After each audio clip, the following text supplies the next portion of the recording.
अभी के टाइम में 3 लाइव मॉक काफी महत्वपूर्ण है। एक हॉलीवुड, दूसरा आरबी और तीसरा पंडित। अगर आप ये तीनों लाइव मॉक को अटेम्प्ट करते हैं तो ना ही आपका परफॉर्मेंस इंक्रीज होगा बल्कि आपके सिलेक्शन के चांसेस भी बढ़ जाते हैं।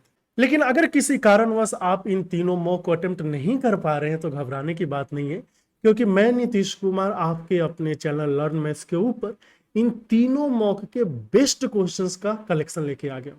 और अगर आप चाहते हैं कि इन तीनों मॉक का इंडिविजुअल सॉल्यूशन आपको मिले तो उसके लिए भी कहीं और जाने की जरूरत नहीं है। इसी चैनल पे आपको तीनों मॉक का अलग अलग सॉल्यूशन भी मिल जाएगा और ये सॉल्यूशन आपको काफी फायदेमंद साबित होगी और इनका लिंक आपको डिस्क्रिप्शन में मिल जाएगा। तो बिना किसी देरी के चलिए शुरू करते हैं तीनों लाइव मॉक के बेस्ट क्वेश्चंस का सॉल्यूशन। इसमें है कि आयुषी का मंथली एक्सपेंडिचर एजुकेशन पे जो है वह 80% है उसके सेविंग्स का। सेविंग जो है वो कितना है, 30% है मंथली इनकम का। अगर इसका एनुअल एक्सपेंडिचर एडुकेशन पे 274,752 है तो हमें बताना है कि एनुअल इनकम ऑफ आयुषी कितना होगा। कोई बड़ी बात नहीं है, यहाँ पे हमें देख लेना है ये इनकम है, ये आपका सेविंग्स है, फिर ये एक्सपेंडिचर है, लेकिन एक्सपेंडिचर नॉर्मल वाला नहीं, केवल एडुकेशन पे जो एक्सपेंडिचर है वो वाला है। ठीक है, क्वेश्चन में जैसा दिया है कि 30% जो है मंथली इनकम का सेव करता है, मतलब कि अगर इसका मंथली इनकम 10 है तो ये 3 सेव करती है। एक और बात, एडुकेशन पे कितना खर्चा है, एडुकेशन पे 80% ऑफ सेविंग। 80% का मतलब हो जाता है आपका 4/5वां हिस्सा। मतलब अगर 5 हिस्सा सेविंग है तो एडुकेशन पे खर्चा इसका कितना है, 4।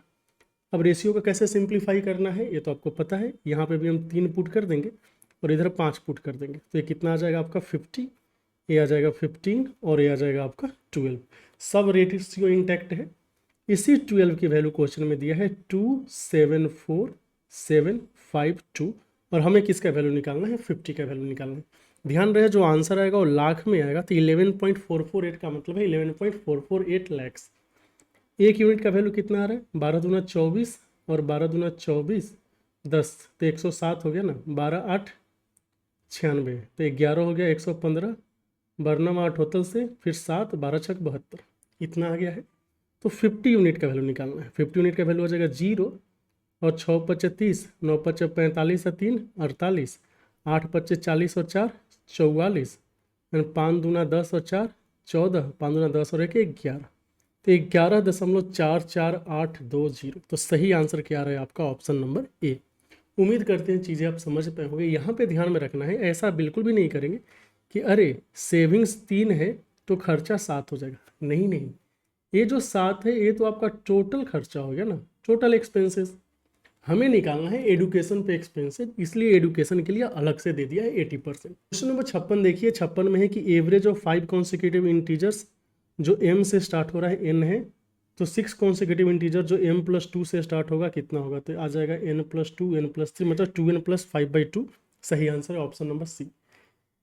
कैसे करेंगे देखिए, एक जो तरीका है सिंपल सा तरीका, वो हम क्या कर लेते हैं कि यहाँ पे 5 कॉन्सिक्यूटिव इंटीजर्स दिया है ना, तो हम अज्यूम कर लेते हैं 1 2 3 4 5। इसका एवरेज क्या होगा, अगर odd number of consecutive number से इंटीजर से, तब जो एवरेज है वो बीच वाला होता है। एवरेज क्या हो गया, 3 हो गया। ऐसे भी निकालेंगे 5 4 9 3 12 2 14 1 15, 15/5 3। नाउ अभी जो सीक्वेंस है 2 ज़्यादा से स्टार्ट हो रहा है, मतलब 3 से स्टार्ट होगा, 3 4 5 6 7 8, 6 हो गया। इसमें एवरेज निकालेंगे तो क्या होगा, जब भी इवन नंबर ऑफ टर्म्स हो, तो अगर सीक्वेंस हो मतलब कॉन्सिक्यूटिव सीक्वेंस हो, तब जो एवरेज होगा बीच के दोनों का सम होगा। सम में बीच के दोनों का एवरेज होगा, तो 5 + 6/2 ये कितना आ गया, 11/2। अभी n का वैल्यू आपका क्या है, 3 और 11/2 निकालना है। तो देख लीजिए 2n + 5/2 जब करेंगे तो 2 तिहाई 6, 6 + 5 11, 11/2, यही सही आंसर है। एक ए तरीका हो गया, हम आराम से कर सकते हैं। जो मेथड 2 है, मेथड 2 क्या बोलता है कि for odd number of consecutive integers, consecutive integers, इसके लिए जो एवरेज निकालेंगे ना, एवरेज क्या होगा, मिडिल वैल्यू जो भी बीच में होगा, मिडिल वैल्यू ये आपका हो जाएगा एवरेज। जब भी odd number of consecutive integers है तो बीच वाला जो है वो क्या हो जाएगा, आपका एवरेज हो जाएगा। And for even number of consecutive integers. Average जो होगा वो क्या होगा, बीच का जो 2 है उसका एवरेज, मतलब कि एवरेज ऑफ मिडल 2। ठीक है, अब इस चीज़ का यूज करके भी हम इस क्वेश्चन को सॉल्व कर सकते थे। कैसे, देखिए, जैसे क्वेश्चन में दिया है कि हमने m से स्टार्ट होने वाले 5 क्रमागत संख्याएं लिए हैं, तो एक m होगा, एक m+1 होगा, फिर m+3 होगा, m+4 होगा, बीच में जो होगा आपका m+2 होगा, और यही एवरेज है। चूंकि एवरेज का वैल्यू n दिया है तो इसका वैल्यू क्या आ जाएगा, n। बोल के चलो ये भी ठीक है, n तो मिल गया। अभी न्यू सीक्वेंस जो है m+2 से स्टार्ट हुआ है, मतलब कि m+2, m+3, m+4, m+5, m+6 and m+7, इतना हो गया। अभी इसको जब आप n के टर्म में लिखेंगे तो क्या आएगा, m+2 के प्लेस पे n है तो n आ जाएगा, a आपका n+1 होगा, a आपका n+2 होगा, n+3 होगा, n+4 होगा, n+5 होगा, हो गया। अभी इसका एवरेज निकालिए। एवरेज कैसे आएगा, चूंकि इवन नंबर ऑफ टर्म्स है तो बीच के दोनों का एवरेज, मतलब कि n+2 + n+3/2, यहाँ से आ गया 2n + 5/2। आप ऐसे भी कर सकते हैं, ऐसे कर सकते हैं, या नहीं तो आपको सिंपल सा अज्यूम करके भी कर सकते हैं, जो आपको अच्छा लगे वैसे कर लीजिए। ध्यान रहे ये 2 चीज़ें आप याद रखिए, बहुत ही इंपॉर्टेंट है। अगला जो क्वेश्चन है इसमें क्या है कि एक इक्वेशन निकला है आपको, जिसका सर्कल का इक्वेशन है, जिसका रेडियस क्या है आपका 10 यूनिट एंड सेंटर क्या है -6n5। तो सर्कल के केस में क्या होता है कि जो सेंटर से जो डिस्टेंस है ना, हमेशा क्या होता है, सेम होता है। तो रेडियस 10 यूनिट है, तो जो वेरिएबल पॉइंट है, जो पॉइंट घूमेगा उसको हम वेरिएबल पॉइंट बोलते हैं, उसका कोऑर्डिनेट x, y मान लेंगे। तो ये ओ है ना, क्या बोल पाओगे कि OP का वैल्यू 10 होगा, बोलेंगे कि बिल्कुल बोल पाएंगे। तो OP का स्क्वायर 10 स्क्वायर हो जाएगा। OP स्क्वायर तो डिस्टेंस है ना, तो x + 6 का स्क्वायर प्लस y - 5 का स्क्वायर, इसका वैल्यू कितना हो गया है 100। इसको और सिंप्लीफाई करेंगे तो x स्क्वायर जोड़ y स्क्वायर जोड़ 12x - 10y प्लस 36 और 25 कितना हो जाता है 61। 61 में से 100 गया तो कितना आ जाएगा 39, तो माइनस का 39 = 0, और सही आंसर होगा ऑप्शन नंबर डी। अगला जो क्वेश्चन है इसमें क्या दिया है कि एक आपको वो डायग्राम दिया हुआ है, AD ऑल्टीट्यूड है, हाइपोटेन्यूस पे ट्रायंगल है ABC, हमें ratio of AB and AC बताना है। चलिए इस डायग्राम को ना हम फिर से बनाते हैं और ये आपको दिखाते हैं। ये आपका ट्रायंगल हो गया, A यहाँ पे, C यहाँ पे, B यहाँ पे। A से हमने ऐसे परपेंडिकुलर ड्रॉ किया है हाइपोटेन्यूस पे, इसका नाम है D, और ये वैल्यू 9 है और ये वैल्यू आपका क्या है 4। तो कैसे करना है देखिए, ये बात आपको याद ध्यान रखना है कि AB स्क्वायर का जो वैल्यू होगा ना, यहाँ पे होगा BD × BC, and AC square का जो वैल्यू होगा ना, ये आपका क्या होगा DC × BC। कैसे याद करना है, याद करने का तरीका हम बताएंगे। तो यहाँ से AB एंड AC का जो स्क्वायर है ना, दोनों का रेशियो लेंगे तो BD/DC के बराबर आ जाएगा। आपको क्या चाहिए, AB एंड AC चाहिए, तो रूट आ जाएगा √/BD/DC। अब ए क्या हो गया, BD का स्क्वायर रूट कितना हो गया 3 एंड DC का स्क्वायर रूट 2, तो 3:2। सही आंसर होगा ऑप्शन नंबर C। ठीक है, कैसे करना है देखिए, ये जो AB है ना, अगर आपको याद करना है कि AB² / AC² कितना होगा, AB में देखिए ये जो आपका A है ये तो दोनों जगह कॉमन है, इसको भूल जाएंगे। B से स्टार्ट होने वाला छोटा साइड क्या है BD, इसलिए BD आ गया। फिर यहाँ C से स्टार्ट होने वाला छोटा साइड क्या है CD, तो CD आ गया। ऐसे करके याद कर सकते हैं। ठीक है, चलिए इसके बारे में थोड़ा देख लेते हैं इधर, ऐसे आपको याद रहेगा। हाँ, जैसे हमने ट्रायंगल ले लिया ABC और यहाँ पे परपेंडिकुलर ड्रॉ किया, इसका नाम A रख लेते हैं, इसका नाम B रख लेते हैं, इसका नाम C रख लेते हैं, इसका नाम P रख लेते हैं, ये वाला है B। तो जो पहला चीज़ क्या क्या याद रखना होता है आपको कि देखिए AB का वैल्यू ना PC के बराबर होता है, A and B and P and C बराबर होता है। क्यों, क्योंकि यहाँ से 1/2 AB भी एरिया आएगा, 1/2 PC भी एरिया आएगा। दूसरा, आपको तो ये पता ही है कि A² जो B² का वैल्यू क्या होगा C² होगा। एक और रिजल्ट जो इंपॉर्टेंट है, इसको inverse reciprocal, inverse of Pythagoras theorem बोलते हैं, कि 1/A² एंड 1/B² का वैल्यू 1/P² के बराबर हो। ठीक, ये हो गया आपका ए, ये हो गया बी, और ए पी है। पी क्या है? जहाँ पे 90 डिग्री है उससे आपका हाइपोटेन्यूस के ऊपर परपेंडिकुलर। जो चौथा चीज़ है वो क्या होता है कि ए बी स्क्वायर का वैल्यू ना, यहाँ पे डी है ना, ए डी इंटू ए सी होगा। ये कैसे ध्यान रखेंगे कि ए से स्टार्ट होने वाला जो साइड है ए बी स्क्वायर, यहाँ से ए सी, और यहाँ ए डी, और यहाँ से ए सी, ऐसे करके याद रखेंगे, ठीक है। फिर ऐसे ही अगर हम बी सी स्क्वायर बोले तो बी सी मतलब सी है, सी से स्टार्ट होने वाला एक साइड क्या है? सी बी, इसका स्क्वायर, सी से एक सी डी, सी से एक ए सी, मतलब कि सी डी इंटू ए सी। अब देखोगे यहाँ पे जब आप इन दोनों को जोड़ोगे ना, ए बी स्क्वायर और बी सी स्क्वायर को, तो देखिए ए सी तो कॉमन आ जाएगा, फिर बचेगा ए डी जोड़ सी डी, और ए डी जोड़ सी डी ए सी है ना, यहीं से आपका पाइथागोरस थ्योरम का प्रूफ आ जाता है। तो ये बात भी आपको याद रखना है कि ये जो है A B square by B C square का वैल्यू क्या होगा, तो आंसर आ जाएगा आपका कि A D by C D, ठीक है। ये बहुत ही महत्वपूर्ण चीज़ है, ये आपको याद रखना है, काम आएगा। ये जो क्वेश्चन एक्स का वैल्यू दिया है रूट एक्स प्लस 1/√x चाहिए, देखिए रूट एक्स निकालना है तो क्या करना है, एक्स इक्वल टू 8 + 3√7 है। जब भी रूट एक्स निकालना होगा ना, तो यहाँ पे जो रूट दिया है ना, इसके साथ 2 मल्टीप्लाइड रहना ही चाहिए। नहीं मल्टीप्लाइड है ना, केवल 3 मल्टीप्लाइड है, 2 मल्टीप्लाइड नहीं है, तो हम ऊपर नीचे 2 मल्टीप्लाई करेंगे, ये 6 हो जाएगा, 16 हो जाएगा, और ये आ जाएगा 6√7। फिर आपने 2 ऊपर मल्टीप्लाई किया है, 2 नीचे भी मल्टीप्लाई कर देंगे। अब नीचे का तो 2 है ही, ऊपर क्या आ जाएगा देखिए, 3 स्क्वायर जो √7 का स्क्वायर प्लस 2 इंटू 3 इंटू √7। ऐसा लग रहा है कि ए स्क्वायर जो बी स्क्वायर प्लस 2ab आ गया, ये आ जाएगा आपका 3 + √7, और नीचे आपका √2 ओवरऑल होल स्क्वायर। तो जब रूट एक्स निकालने जाएंगे तो रूट एक्स आ जाएगा आपका 3 जो √7/√2, समझ गए।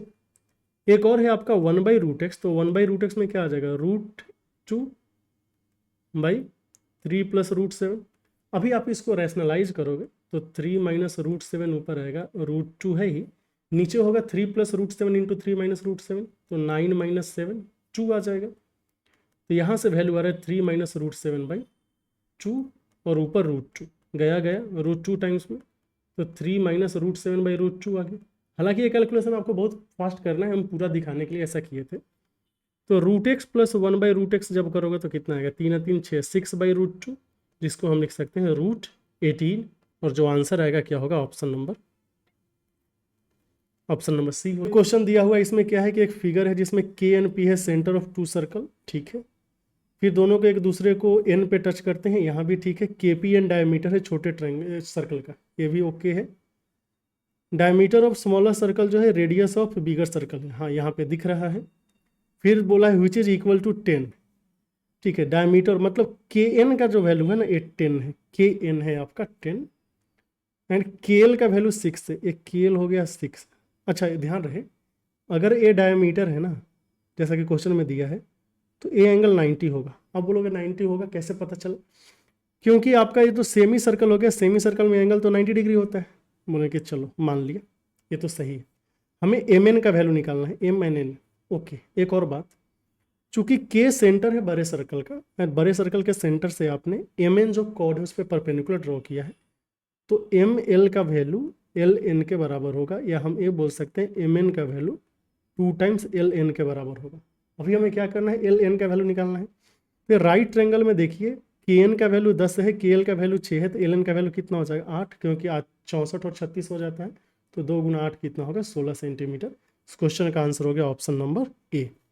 तो देखिए बहुत ज़्यादा डेटा दिया हुआ था, लेकिन क्वेश्चन में कोई दम नहीं था, आप आसानी से कर पाते। आगे चलिए, बारी है क्वेश्चन नंबर 70 की। 70 क्या होगा, वो अच्छा है, ये आपका सेके इंटू कॉसेके हो जाएगा। कैसे आ रहा है देखिए, ऊपर अगर आप देखेंगे तो ऊपर आप 3 sin a कॉमन ले लोगे, एंड नीचे आप 3 cos a कॉमन ले लोगे, बोल के यहाँ ले लिया, तो ओ आ गया 1 - 2 sin स्क्वायर a, एंड नीचे आ गया आपका 2 cos स्क्वायर a -1।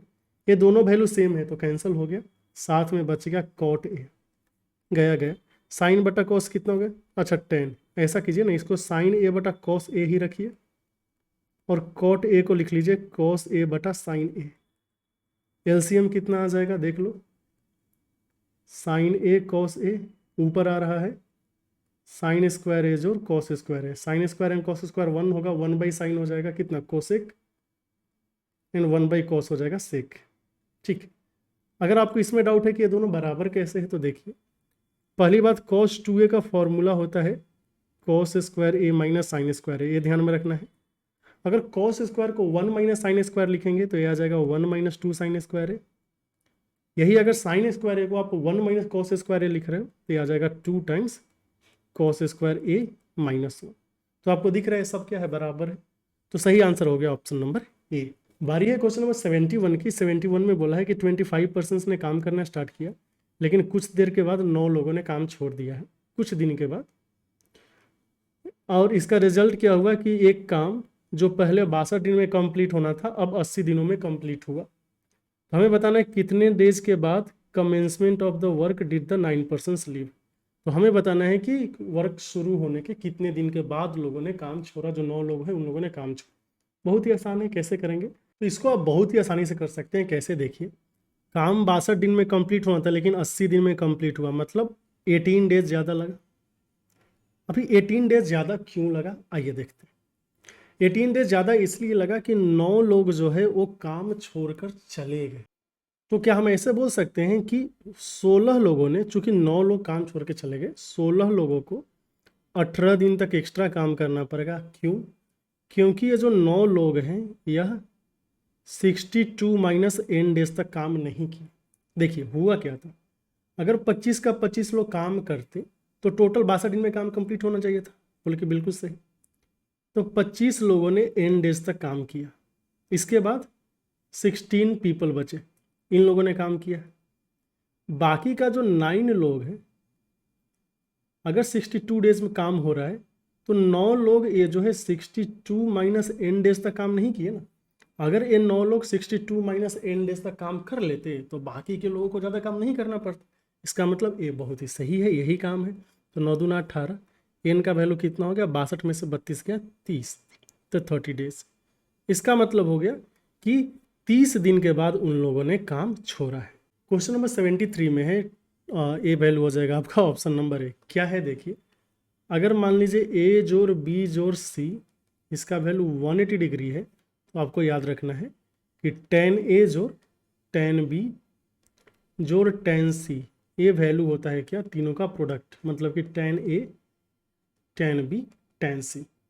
तो हो गया ना, यहाँ पे तीनों को जोड़िए, तीनों को जोड़ के कितना आ रहा है 180 डिग्री, 32 एंड 81 मिलकर कितना आ गया 113 डिग्री आ गया, और 113 में 67 जोड़ेंगे तो 180 डिग्री आ गया। और ये फॉर्मूला आपको याद रखना है। क्वेश्चन नंबर 3 देख लीजिए। 3 में क्या है कि एक फादर का जो एज है वो अपने डॉटर के एज का 4 गुना है। तो एक फादर जी हैं और एक क्या है इनकी बेटी। फादर की करेंट उम्र जो है डॉटर से कितनी है, 4 गुना। करेंट उम्र का मतलब t=0, अभी की बात हो रही है। फिर वो रहा है कि 16 साल बाद जो है पापा जो है वो बेटी के क्या हो जाएंगे, 2 गुना हो जाएंगे। तो t=16 के बाद बेटी 1 होगी एंड पापा कितने हो जाएंगे, 2। एक बात बताइए आप, अगर हम 16 साल बाद की बात कर रहे हैं तो फादर में जो चेंजेस आना चाहिए था वही चेंजेस डॉटर में आना चाहिए था, लेकिन डॉटर का 1 है 1 ही रह गया, कोई चेंज ही नहीं है। फादर का 4 है 2 हो गया। तो यहाँ पे जो डिफरेंसेज है, इस डिफरेंस को सेम करने का एक तरीका हम आपको बता चुके हैं। अगर आप चैनल पे रेगुलर हैं तो ये आपको जरूर पता होगा। हम क्या करते हैं, ऊपर वाले रेशियो में डिफरेंस लेते हैं, 3 आ रहा है, नीचे वाले रेशियो में डिफरेंस लिया कितना आ रहा है, 1 आ रहा है। ये दोनों डिफरेंस को हमें सेम करना होता है, तो हम क्या करेंगे, 3 से गुना कर देते हैं। अगर 3 से गुना करेंगे तो यहाँ पे 3 आ जाएगा और ये आपका क्या आ जाएगा, 6 आ जाएगा। देखिए 4 एंड 6 के बीच का गैप कितना है, 2 यूनिट। 1 एंड 3 के बीच का गैप कितना है, 2 यूनिट। यही तो चाहिए था। इस 2 यूनिट की वैल्यू कितनी है, 16 ईयर्स। तो 1 यूनिट की वैल्यू कितनी हो जाएगी, 8 ईयर्स।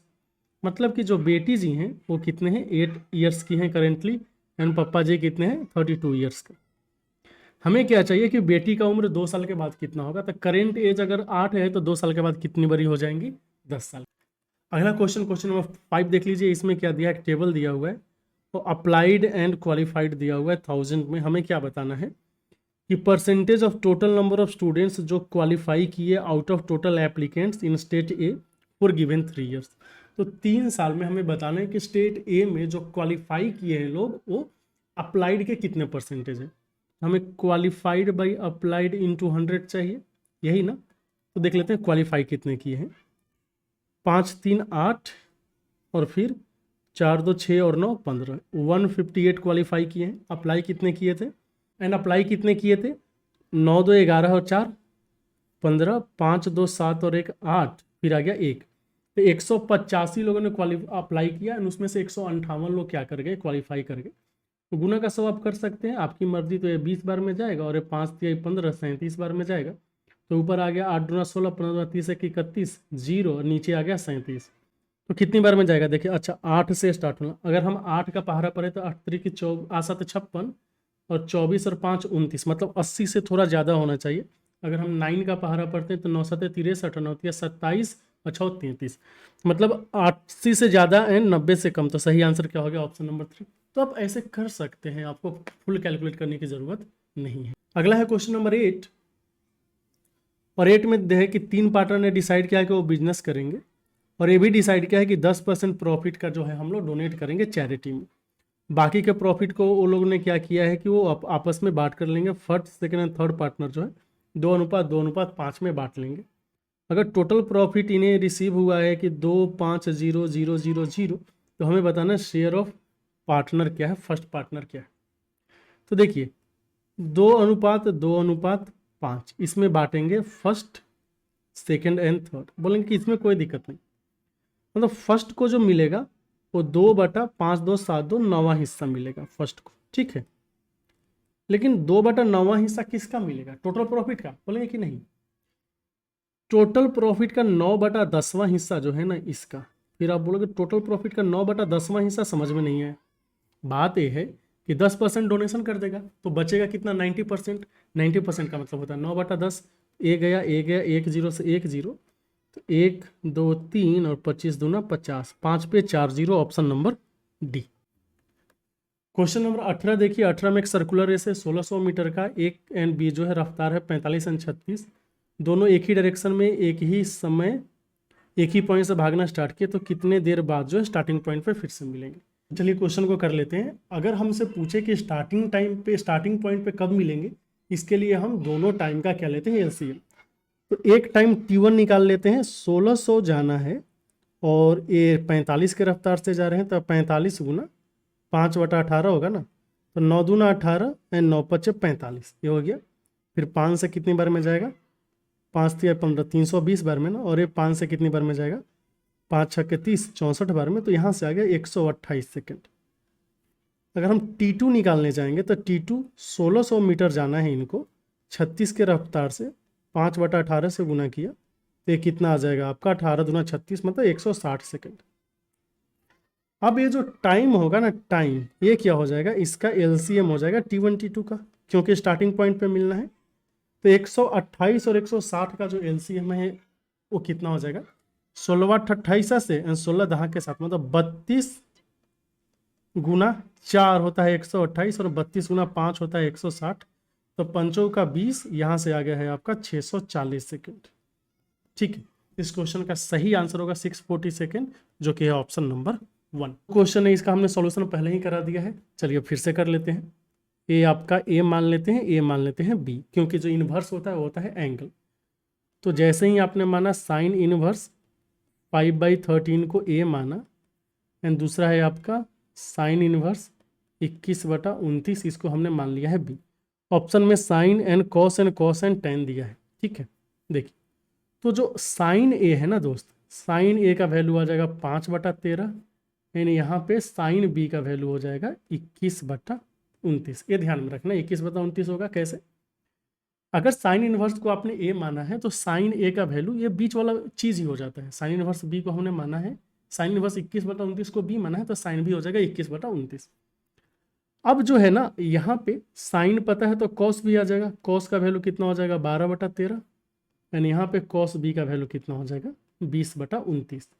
अभी हमें देखना है कि इसमें से कौन सा मैच कर रहा है ना, तो हम साइन ए प्लस बी भी लिख सकते हैं, कॉस ए प्लस बी भी लिख सकते हैं। बेसिकली आपको जो चाहिए ए एंड जोड़ बी चाहिए। तो अगर साइन ए प्लस बी लिखेंगे तो क्या आता है, ए आता है साइन ए कॉस बी जोड़ कॉस ए साइन बी, यही आता है ना। क्या आ जाएगा देखिए, साइन ए को कॉस बी से करेंगे तो ऊपर आ जाएगा 100 और नीचे कितना आ जाएगा 13 17 से 26 और 11 होता है 37 plus cos A sine B, तो 12 को 21 से करेंगे तो 12 दूना 24 और 1 25 बटा 3 7 7 इतना आ रहा है। तो 252 और 100 मिलके कितना आ गया आपका 352 बटा 377। अब a प्लस बी का वैल्यू कितना आ जाएगा, यहां से a प्लस बी का वैल्यू आ जाएगा साइन इनवर्स 352 बटा 377। लेकिन बात यह है कि यहाँ पे साइन इनवर्स 352 बटा 377 तो नहीं दिया है, साइन इनवर्स में 135 बटा 377 दिया हुआ है। तो क्या हो गया, कॉस इनवर्स 352 बटा 377 भी नहीं हो सकता है। क्यों? क्योंकि ये तो साइन इनवर्स में इतना होना चाहिए। तो कॉस इनवर्स 135 बटा 377 का पॉसिबिलिटी है। लेकिन अब पॉसिबिलिटी को आप कंफर्म कैसे करेंगे, कॉस ए माइनस बी का फॉर्मूला लिख के। माफ कीजिए, कॉस ए प्लस बी का अगर हम फॉर्मूला लिखते, ए क्या आता आपका cos A cos B minus sign A sine B, यही आता ना। अब नीचे तो 377 ही आना है क्योंकि डिनोमिनेटर मल्टीप्लाई होगा, तो हमने नीचे 377 लिख दिया। कॉस ए कॉस बी करेंगे तो 12 दूना 24 240 आ जाएगा और माइनस 5 को 21 से गुना करेंगे तो कितना आ जाएगा 105 आ जाएगा। तो यहाँ पे आपको दिख रहा है 135 बटा 377 आ रहा है। अगर कॉस ए प्लस बी का वैल्यू इतना है तो ए प्लस बी का वैल्यू आ जाएगा सीधे कॉस इनवर्स 135 बटा 377। देखिए इनवर्स में बहुत सारा फॉर्मूला है, लेकिन वो फॉर्मूला याद करने की जरूरत नहीं है। आपसे अगर पूछा तो जो बेसिक फॉर्मूले आपको आते हैं उससे आप सॉल्व कर पाओगे। बस ए अज्यूम करना है कि साइन इनवर्स को हमने ए मान लिया, यहाँ पे बी मान लिया, कि जो बीच वाला वैल्यू है वही हो जाएगा साइन ए का वैल्यू, इसके बीच वाला जो वैल्यू है वही हो जाएगा साइन बी का वैल्यू। तो उम्मीद करते हैं ये चीज़ आपको समझ में आया होगा। चलिए चलते हैं अगले क्वेश्चन पे। 25 नंबर क्वेश्चन में दिया है कि एक सर्कल है P Q R S, cyclic quadrilateral है, उसमें पी यू को ड्रॉ किया गया है एस आर के पैरेलल, क्यू पी को प्रोड्यूस किया गया है टी तक। तो पहले पी क्यू आर एस से क्वाड्रिलेटरल बना लेते हैं। पी क्यू आर एस ये हो गया, इसको थोड़ा अंदर लाना है ना।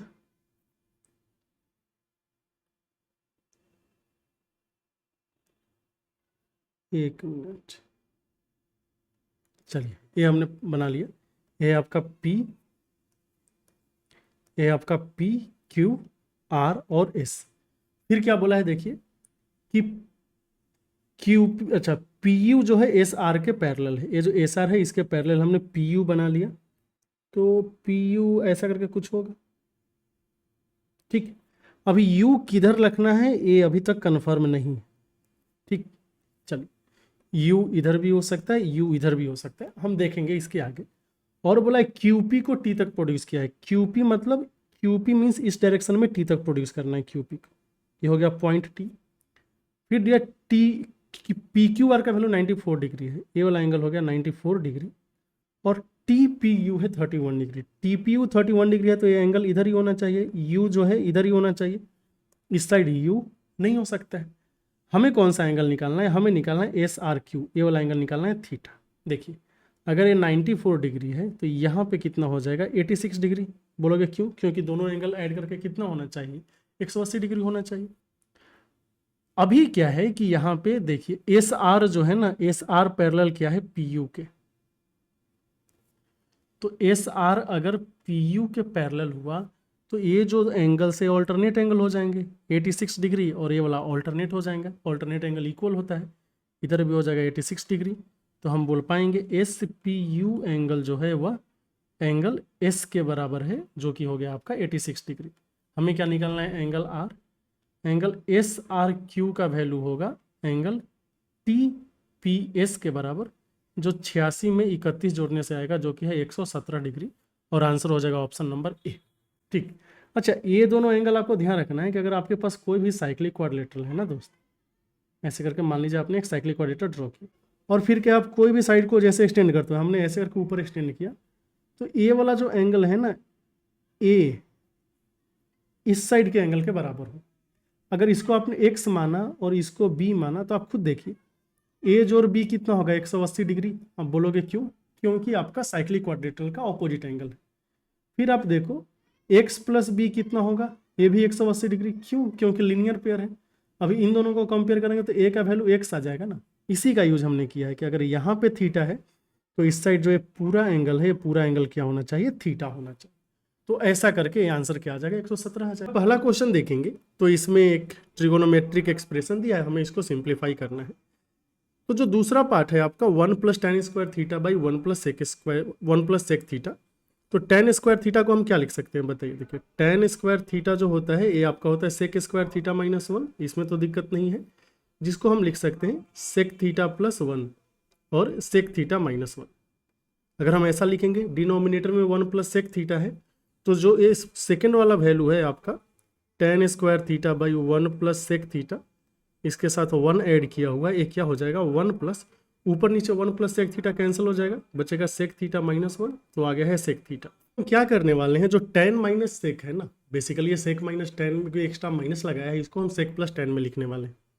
तो न्यूमरेटर आपको दिख रहा है tan theta + sec theta -1, denominator को लिखेंगे तो 1 - 1 by sec theta + tan theta होगा। आप सोच रहे होगा कि हमने 1 माइनस क्यों लिखा, क्योंकि जो है sec थीटा - tan थीटा का वैल्यू होता है ना आपका 1/sec + tan, ठीक है, तो इसी को ध्यान में रख के हमने लिखा।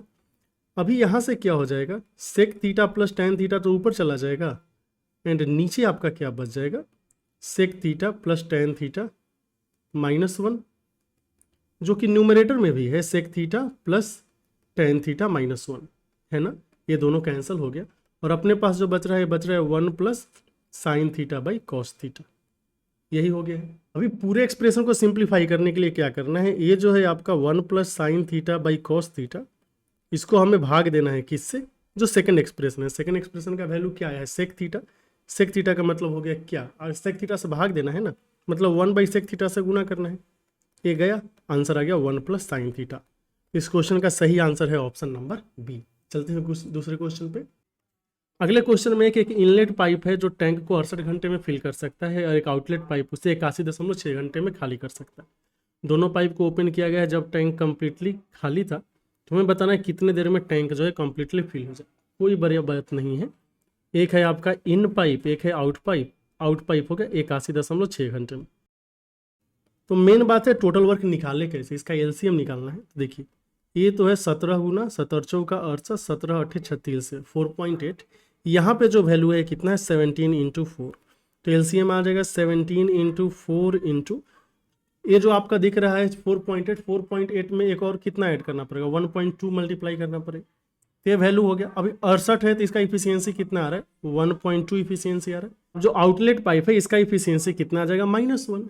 अब बताइए टोटल टाइम कितना लगेगा। ये जो आपको दिख रहा है 17 × 4 × 1.2, इफिशियंसी 0.2 आ रहा है, ये 6 बार में चला जाएगा। तो 102 को आप 4 से गुना करेंगे, कितना आ जाएगा 408, तो 408 आवर्स लगेगा। ऑप्शन नंबर क्या है, बी।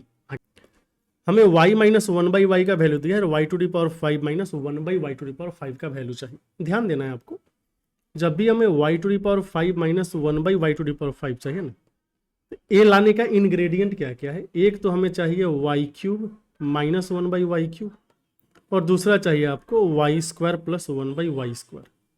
आप बोलोगे इन दोनों से कैसे आएगा। देखिए जब आप इन दोनों को मल्टीप्लाई करोगे तो क्या क्या आएगा, एक y⁵ आएगा, प्लस y आएगा, एक -1/y आएगा, एंड प्लस नहीं, यहाँ पे -1/y⁵ आएगा।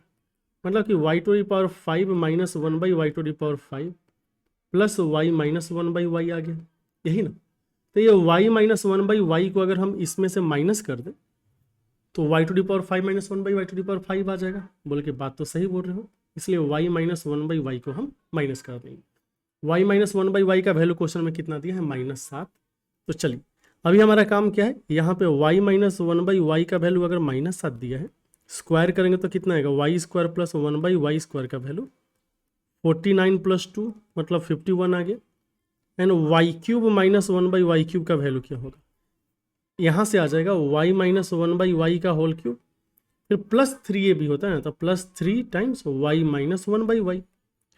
अब 7 का क्यूब कितना होता है, 343, तो यहाँ -343 और -21, तब ये वैल्यू कितना आ गया है, -364 आ गया, यही आ गया ना।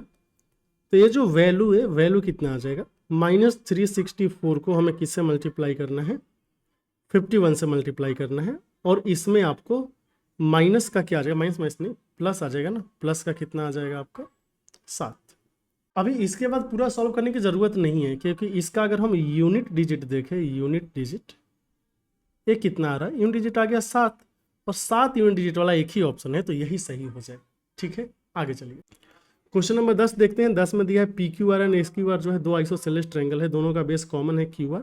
पी एंड एस जो है एक ही साइड में लाई करता है, क्यू एस आर का वैल्यू दिया है, सब वैल्यू दिया, हमें एक वैल्यू बताना।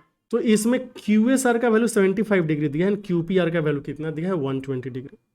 अभी देखिए ये जो आपका आइसोसेलेस ट्रायंगल दोनों बनाना है, तो दोनों का जो वर्टेक्स होगा ना, एक वर्टेक्स वो परपेंडिकुलर के ऊपर ऐसे आना चाहिए, अदरवाइज क्या होगा फिर आइसोसेलेस ट्रायंगल नहीं पढ़ पाएगा कॉमन बेस के कारण। और हमें ये देखना होगा कि कौन बाहर होगा, चूंकि क्यू पी आर 120 डिग्री है तो पी अंदर हो जाएगा, ये क्यू हो गया, ये आर है, एंड एस ऊपर हो जाएगा। एस का वैल्यू कितना दिया है यहाँ से देखेंगे 75 डिग्री। तो देखिए बाकी जो दोनों एंगल हम यहाँ पे दिखा रहे हैं ना, इन दोनों एंगल का जो सम है कितना होना चाहिए 105 डिग्री, इसलिए एंड दोनों चूंकि इक्वल होगा तो 52.5 डिग्री आ गया दोनों का, 52.5 डिग्री, इधर भी आ गया 52.5 डिग्री। ध्यान दे ये दोनों साइड इक्वल है और यहाँ पे इक्वल है, तो अपोजिट एंगल भी इक्वल होगा। पी वाला एंगल कितना है 120 डिग्री, तो ये जो पार्ट है ये कितना हो जाएगा आपका 30 डिग्री, एंड इधर भी ये पार्ट कितना हो जाएगा 30 डिग्री। हमें निकालना है एस आर पी, तो एस आर पी यहाँ का एंगल हो गया ये वाला थीटा। ऐसा लग रहा है कि थीटा का जो वैल्यू होगा 52.5 डिग्री में से 30 डिग्री माइनस कर देंगे तो 22.5 डिग्री हो जाएगा, ऑप्शन नंबर बी हो जाएगा। क्वेश्चन नंबर 16 देखिए, 16 में क्या है कि पी क्यू आर ट्रायंगल है, डी एफ ट्रायंगल है, इनमें एंगल्स दिया है, तो हमें बताना है कौन सा कथन सही है। तो हमने एक ट्रायंगल बना लिया पी क्यू आर, दूसरा ट्रायंगल क्या है D E F, P Q R D E F. P है 52 डिग्री एंड क्यू है कितना 74 डिग्री, डी है कितना 54 डिग्री, और ई कितना हो गया आपका 74 डिग्री। यहाँ तक तो ठीक है। अच्छा तो 74 एंड 52 मिलकर 126 हो गया, तो आर का वैल्यू कितना हो जाएगा 54 डिग्री। यहाँ पे दिख रहा है कि आप दोनों ट्रायंगल क्या हो गया सिमिलर हो गए, तो कौन कौन सिमिलर है, पी क्यू आर जो है वो किसके सिमिलर होगा, देखिए एंगल पी जो 52 है यहाँ एंगल एफ के बराबर होगा, तो बोलेंगे कि एफ आएगा, क्यू 74 है, ई 74 है, तो एफ ई हो जाएगा, आर के प्लेस पे डी आ जाएगा। P Q R and F E D, P Q R and F E D, option number C. इस क्वेश्चन को सॉल्व करते हैं जिसमें x square minus 3√7x plus 13 equal to 0 दिया है और x माइनस √7 होल स्क्वायर। तो बेसिकली हमें x माइनस √7 कैसे भी लाना है, कैसे लाएंगे देखिए, ये एक्स स्क्वायर है लेकिन हमें चाहिए x माइनस √7, तो हम यहाँ √7x लिख लेंगे, लेकिन एक्चुअली में 3√7x है तो फिर माइनस 2√7x भी लिख लिया, लेकिन हमें तो √7 कॉमन चाहिए x माइनस √7, तो 2√7 को अगर आप √7 से गुना करते हो, 2√7 को √7 से गुना करते हो तो कितना होगा 14 होगा ना, इसलिए हमने यहाँ पे 14 लिख लिया। एक्चुअली में है कितना 13 ही, मतलब एक आपने एक्स्ट्रा ऐड किया तो एक इधर आ गया। अभी देखो x माइनस √7 माइनस 2√7, फिर आ गया x माइनस √7, वैल्यू कितना है 1। अभी क्या करना है, पूरे को x माइनस √7 से भाग दे देंगे तो बचेगा x माइनस 2√7, इसका वैल्यू है 1/x माइनस √7, समझ गए। तो x माइनस √7 इधर एक और √7 होगा, फिर माइनस 1/x माइनस √7, इसका वैल्यू कितना आ गया है √7। अभी √7 बार बार लिखना पड़ रहा है x माइनस √7, तो हमने x माइनस √7 को m में मान लिया है, तो हमें जो वैल्यू चाहिए वो m⁻6 माइनस 1/m⁻6 चाहिए, यही ना। और अपने पास वैल्यू क्या है m माइनस 1/m का वैल्यू कितना है √7। अगर हमने इसको स्क्वायर किया तो आ जाएगा m² प्लस 1/m², इसका वैल्यू कितना होगा 7 प्लस 2 जो कि आ गया है 9।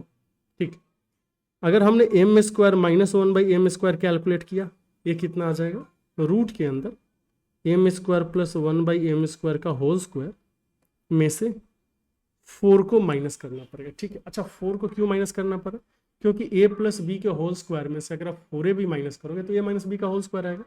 81 में से 4 गया कितना आ जाएगा 77, तो रूट के अंदर 77 आ गया। अभी आपको m² माइनस 1/m² का वैल्यू मिल गया है ना, यहाँ से ये वाला जो है आसानी से कैलकुलेट हो जाएगा। यहाँ पे लिखा हुआ है m² का होल क्यूब माइनस 1/m² का होल क्यूब, बोलो कि लिखा हुआ है a³ माइनस b³ क्या होता है a माइनस बी का होल क्यूब, फिर plus 3ab into A minus B, M square minus 1/m²। तो √77 का स्क्वायर क्यूब कितना हो जाएगा 77 √77 और प्लस यहाँ से आ गया 3√77, आंसर आ रहा है आपका 80√77। तो इस क्वेश्चन का जो सही आंसर आएगा वो क्या आएगा, ऑप्शन नंबर डी। बारी है क्वेश्चन नंबर 21 की। 21 में बोला है कि क्लास में 150 स्टूडेंट है, एक क्लास टेस्ट हुआ है, 2 सब्जेक्ट है मैथ एंड रीजनिंग का, x+50 स्टूडेंट मैथ में पास हुए एंड x+40 स्टूडेंट जो है रीजनिंग में पास हुए। कोई भी स्टूडेंट जो है फेल नहीं हुआ है दोनों सब्जेक्ट में।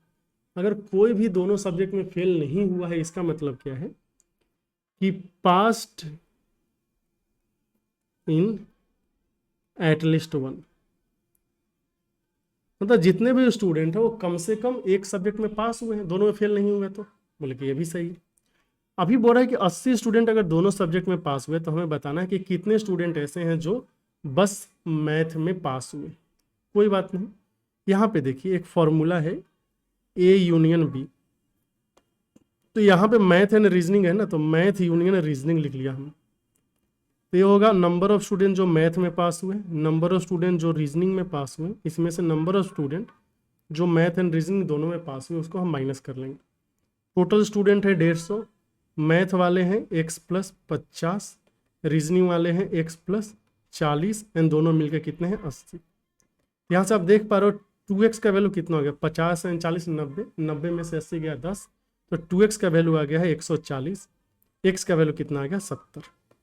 x का वैल्यू 70 आया तो मैथ में पास करने वाले कितने हो गए, बोलेंगे कि 120, और रीजनिंग में पास करने कितने हो गए आपका 110। हमें चाहिए ओनली मैथ्स। ओनली मैथ्स का मतलब है कि मैथ्स में से जो दोनों में पास हुआ है ना उसको हम माइनस कर देंगे, मतलब 120 में से 80 को माइनस कर देंगे, आंसर कितना आ जाएगा 40। इस क्वेश्चन का सही आंसर है 40 और ऑप्शन नंबर डी। अगर आप इसको वेन डायग्राम से सॉल्व करना चाहें फिर भी कर सकते हैं। कैसे होगा देखिए, ये ऐसे है आपका, दूसरा ऐसे हो गया। क्वेश्चन में क्या दिया है कि जो आपका दोनों है, दोनों में पास करने वालों की संख्या कितनी है 80। एक हो गया है मैथ, एक हो गया है रीजनिंग, तो यहाँ पे आ गया 80, कोई दिक्कत नहीं। x+50 लोग मैथ में पास कर रहे थे, x+40 लोग किस में पास कर रहे थे, रीजनिंग में। तो x+50 में से 80 तो इधर ही चला गया, इधर क्या बचेगा x-30, ठीक है। वैसे ही जो रीजनिंग है, रीजनिंग में x+40 लोग पास कर रहे थे, उसमें से 80 तो इधर ही चला गया, यहाँ पे क्या बचेगा x-40। अब ये टोटल मिला के कितने हैं 150 स्टूडेंट, कितना आ गया देख लीजिए 2x + 10 का वैल्यू कितना आ गया 150, x का वैल्यू कितना आ गया 70। जैसे ही x का वैल्यू 70 आ गया, ओनली मैथ का रीजन तो यही है जो आपको दिख रहा है, तो क्या है इसमें से 30 माइनस करना होगा, 70 में से 30 गया कितना आ गया 40, इसलिए क्वेश्चन का आंसर क्या आएगा 40।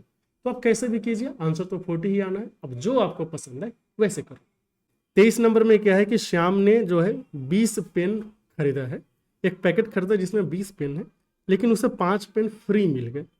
इसके बाद उन्होंने प्राइस को इंक्रीज कर दिया 25% से, हर एक पेन का जो प्राइस है 25% से इंक्रीज कर दिया और कोई डिस्काउंट भी नहीं दिया, और 25 पेन को इसी प्राइस पे बेचा है, तो इसे कुल प्रॉफिट कितना हो, बहुत ही आसानी से करेंगे। देखिए ये है कॉस्ट, ये है सेल। कॉस्ट एंड सेल का मतलब है एक कॉस्ट ये बताएगा कि जो श्याम है इनका लागत कितना है, कितने पैसे इन्हें लगाए हैं, और श्याम एस जो है ये बताएगा कितना इन्हें मिला है। यह मिला बेच के भी मिल सकता है, खरीदते टाइम भी मिल सकता है। लागत इधर और कितना मिला है हमने दूसरे साइड रखा। तो अगर देखने जाओगे तो 20 पेन खरीदने पे इनको 25 पेन मिल रहा है, तो लागत इनका 20 का है लेकिन इन्हें मिला है 25। दूसरी बात क्या है कि 25% जो है ये प्रॉफिट ले रहे हैं। 25% प्रॉफिट का मतलब 4 का सामान बेचेंगे तो इनको 5 रुपये मिलेगा, तो 5 का 20 हो गया। यहाँ से देख रहे हैं 16 का सामान 25 में बिक रहा है, 9 का फायदा हो गया। परसेंटेज फायदा कितना हो गया, 9 का फायदा 16 पे एन गुना का 100, तो 4 का 16 4 25, 225 को आप 4 से भाग देंगे तो कितना हो गया 4 5 20, 4 6 24.25, 56.25%, मतलब ऑप्शन नंबर सी। आगे चलिए 24 नंबर में एक सर्कल है जिसका डायमीटर है ए बी, कॉर्ड है पी क्यू, जो डायमीटर नहीं है, दोनों एक दूसरे को परपेंडिकुलरली इंटरसेक्ट करते हैं, दोनों का रेशियो दिया है x/bx का। सर्कल का रेडियस दिया है, हमें कॉर्ड का लेंथ बताना है। कोई बड़ी बात नहीं है, कर लेते हैं। यहाँ पे जो है आपका डायमीटर है ए बी, तो ए बी हमने ऐसे डायमीटर ड्रॉ कर लिया, और जो कॉर्ड है वो क्या है आपका पी क्यू, इधर हो गया पी क्यू। दोनों कहाँ पे कट कर रहा है, एक्स पे। अगर एक्स पे कट कर रहा है और परपेंडिकुलर है तो P x and Q x क्या होगा, दोनों बराबर होगा। क्यों? क्योंकि एक्स जो हो जाएगा मिड पॉइंट होगा। अभी क्वेश्चन में दिया है कि ए एक्स एंड बी एक्स का वैल्यू क्या है, 3:2। मतलब ए एक्स जो है 3 यूनिट है तो बी एक्स कितना है, 2 unit. A x by B x, इसका वैल्यू कितना है, 3/2। मतलब दोनों को जोड़ेंगे तो 5 यूनिट आ रहा है, जिसका वैल्यू हो जाएगा 10 सेंटीमीटर। बोलोगे 10 सेंटीमीटर क्योंकि रेडियस है 5 सेंटीमीटर, ए भी तो डायमीटर है तो 10 सेंटीमीटर होगा। 1 यूनिट का वैल्यू हो जाएगा 2 सेंटीमीटर। ये जो 3 यूनिट है इसका वैल्यू है 6 सेंटीमीटर। 2 यूनिट का वैल्यू कितना हो गया, 4 सेंटीमीटर। यहाँ तक बात समझ गए? बोले कि हाँ। अब आपको ये ध्यान में रखना है कि जो सेंटर है, सेंटर यहाँ पे कहीं है ओ पे। ओ ए का वैल्यू कितना है, बोलेंगे 5 सेंटीमीटर। चूंकि ए एक्स का वैल्यू 6 सेंटीमीटर है तो इसमें से 5 सेंटीमीटर चला गया तो ये पार्ट कितना बचेगा, 1 सेंटीमीटर बचेगा। आपको क्या चाहिए, पी क्यू चाहिए। यहाँ से ओपी का वैल्यू कितना आएगा, ओपी का वैल्यू 5 सेंटीमीटर ही है। क्यों? क्योंकि ओपी तो रेडियस। पी एक्स का वैल्यू कितना आएगा, रूट के अंदर ओपी के स्क्वायर में से हम ओ एक्स के स्क्वायर को माइनस कर लेंगे, तो रूट 25 माइनस 1, रूट 24 आ गया, जिसको आप क्या लिख सकते हैं, 2√6। ठीक है। लेकिन आपको चाहिए पी क्यू। पी क्यू जो है तो पी एक्स का डबल होगा, है ना, क्योंकि पी एक्स जो है पी क्यू का मिड पॉइंट है। ये आ गया 4√6 सेंटीमीटर। क्वेश्चन का सही आंसर है ऑप्शन नंबर सी। इसी के साथ इस पेपर का डिस्कशन समाप्त हुआ। कुछ क्वेश्चंस अच्छे थे। तो आपका ये टेस्ट कैसा हुआ, आप अपने मार्क्स कमेंट सेक्शन में जरूर बताइए। फिर मिलेंगे अगले वीडियो में कुछ और सॉल्यूशन के साथ। बहुत बहुत धन्यवाद।